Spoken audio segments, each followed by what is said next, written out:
elusive bottle mess here at this truck.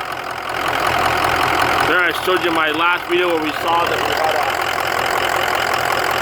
had a screw hitting the harness right here. Well, we figured out it's not the harness. There's the harness. I'm moving the harness, it's not dying. When I put the bottle in it, here, sorry about my phone.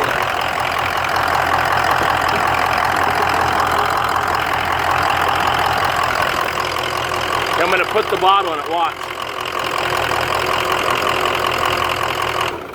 Killed it, see? I put the bottle in it, fucking kills it. What's it? Something's touching back there. I don't know what the hell's back there. I'll pull the bottle out, watch. It'll start right up. Yeah, yesterday I took it for a drive after doing a couple in injectors, and it fucking died. Fires right up. Fires up.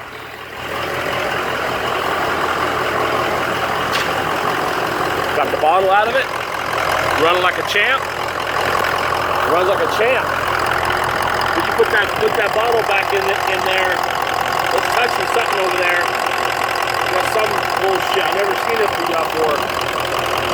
So I got a plastic brand new bottle here to see if it might be the. I don't know. We're trying to look at it. You saw it first. You put the plastic bottle, which doesn't conduct any power, up against the firewall and it dies. We've got a bunch of wiring here. We've been messing with that wiring and that doesn't even change it. There's the loom I thought was shorted. So, running fine when I put the bottle on it.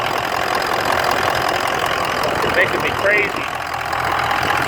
Watch this. So here's the bottle. I got nobody running the keys, no battery shit. I put the bottle in it, died. Just barely touched that bottle to the back, so we'll work on it some more. We did 11 and a half hours yesterday. Piece of shit.